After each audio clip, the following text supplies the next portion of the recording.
बचपन का शौक समझ निक्की के घर वाले उसका एडमिशन फेंसिंग कोचिंग में करा तो देते हैं, पर कुछ सालों बाद वही शौक जब उसका जुनून और सपना बन जाता है तो सब उसके खिलाफ हो जाते हैं। और लड़की के हाथ में तलवार दो ना, अब मैडम तलवारबाज बनना चाहती है।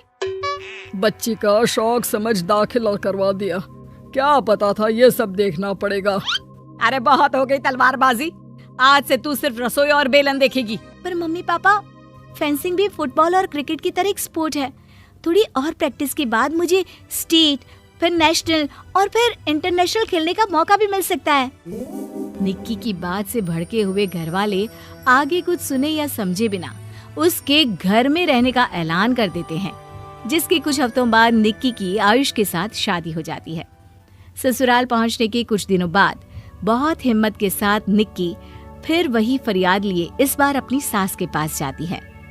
मम्मी जी, क्या मैं कोचिंग दोबारा शुरू कर सकती हूँ? कैसे कोचिंग? तेरे मम्मी पापा ने तो हमें किसी कोचिंग या पढ़ाई के बारे में नहीं बताया। वो पढ़ाई नहीं, फेंसिंग की कोचिंग है। अरे देख, अपने अंग्रेजी के बड़े बड़े शब्द ना मुझसे ना बोला कर, सीधे सीधे बता कि ये फेंसिंग है क्या। मम्मी पापा के साथ अपने एक्सपीरियंस के बाद निक्की कोई रिस्क ना लेते हुए सास से झूठ बोल मंजूरी ले लेती है और इसी के साथ निक्की के सपनों की दुनिया शुरू हो जाती है, जिसमें अब वो सुबह उठ जल्दी जल्दी घर का सारा काम खत्म करके ज्यादा से ज्यादा समय अपनी फेंसिंग प्रैक्टिस में बिताने लगती है। इसी तरह महीने बीत जाते हैं। वाओ, आई कांट बिलीव, जो सपना एक बार नामुमकिन लग रहा था, आज मैं उससे सिर्फ 2 हफ्ते दूर हूँ।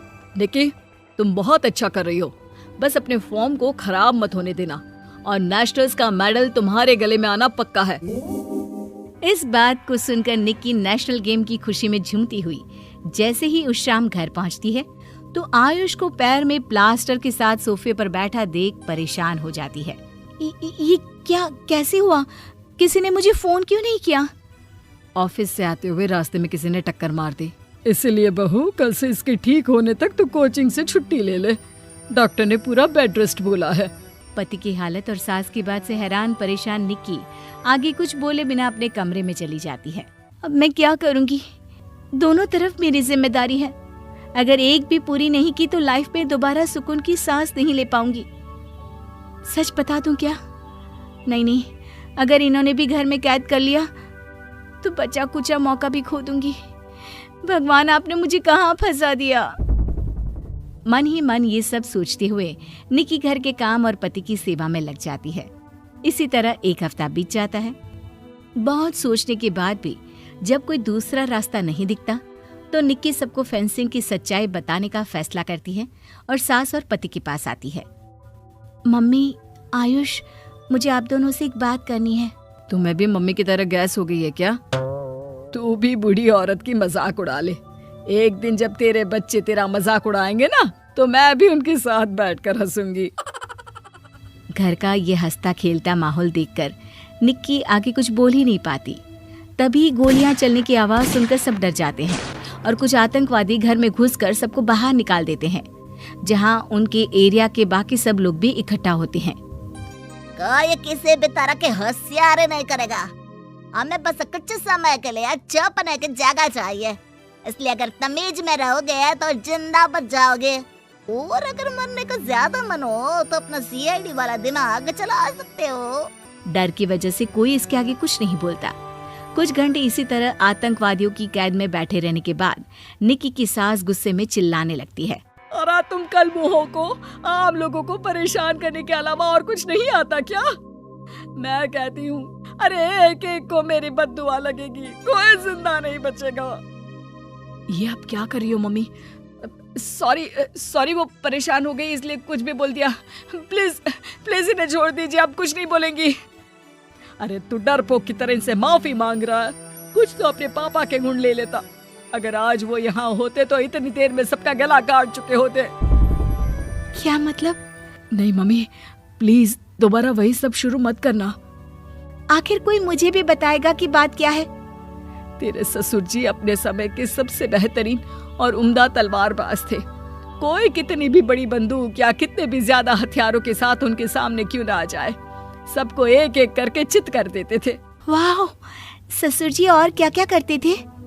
निक्की का इंटरेस्ट देख सास उसे ससुर जी और उनकी तलवारबाजी की कहानियां सुनाने लगती है, जिन्हें बहुत देर तक सुनने के बाद अपने आप को रोक ना पाते हुए निक्की आखिर उनसे तलवार के बारे में पूछ ही लेती है। मम्मी जी, क्या पापा जी की वो तलवार आज भी आपके पास है? अरे इन्होंने अपने बेटे से ज्यादा उस तलवार से प्यार किया है तो फेंक कैसे देती, संदूक में संभाल कर रखी है। आयुष की बात सुन निक्की की आंखें चमक उठती हैं और वो सब कुछ भूल तलवार निकालने की बात कर बैठती है, जिसे सुन बाकी दोनों की आंखें फट जाती हैं। क्या बोला, जरा फिर से बोल। क्या कहानियां सुनकर तुम भी अपने आप को झांसी की रानी समझने लगी? यही समझ लो कि तुमने झांसी की रानी के साथ ही शादी की है। ओ मोहतरमा, जरा सपनों की दुनिया से बाहर निकल आओ और शांति से बैठ जाओ, आई बड़ी झांसी की रानी बनेगी। माहौल की गंभीरता और सास आयुष का रिएक्शन देख निक्की के पास उन्हें सच्चाई बताने के अलावा और कोई ऑप्शन नहीं बचता, इसलिए वो बिना कुछ सोचे समझे और देर किए उन्हें पूरी सच्चाई बता देती है, जिसे सुन दोनों भौंचक्के रह जाते हैं। और इसी के साथ अगले हफ्ते मुझे नेशनल्स खेलने का भी मौका मिला है, भरोसा कीजिए मैं कर सकती हूँ। निक्की की बातों से अभी तक सदमे में बैठे आयुष और सास उनकी तबीयत खराब होने का बहाना बनाते हैं और दवाइयाँ लाने के बहाने घर के अंदर जाने की बात करते हैं, जिस पर एक आतंकवादी भी उनके साथ घर के अंदर जाता है। निक्की दवाइयाँ लेने के बाद बाथरूम का बहाना बनाकर सास के कमरे में पहुंच जाती है। अब क्या बाथरूम भी साथ चलोगे? यहीं कमरे में रुको। 5 मिनट में बाहर नहीं आई तो अंदर आकर सारी गालियां सिर में उतार दूंगा। निक्की बाथरूम के अंदर चली जाती है। अब क्या करूं? तलवार कैसे निकालूं? मुझे किसी भी तरह इससे छुटकारा पाना होगा। सोच निक्की, जल्दी कुछ सोच।